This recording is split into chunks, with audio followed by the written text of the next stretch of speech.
Hi, welcome to the Chord Kabili YouTube channel, and for today's tutorial, I will be teaching you on how to turn on and off autoplay video previews on iPhone X. But first, kindly subscribe to this channel and don't forget to hit the subscribe button and the bell to notify you for the new updates. And let's start.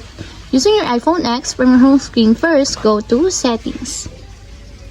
Then in the settings, scroll down and find the accessibility, then tap. Then in the accessibility, go to vision section and then tap the motion. Then in this part in the motion, find the autoplay video previews, and as you will see, there's a switch button located on the side of it. Then all you have to do is just tap it to enable until it becomes green. And if you want to disable or turn off, just tap again the switch button, just like this. And that's it, we have successfully turned on and off autoplay video previews on iPhone X. If you have a question, can you comment down below, and don't forget to hit the subscribe button and the bell to notify you for the new updates. And thank you for watching!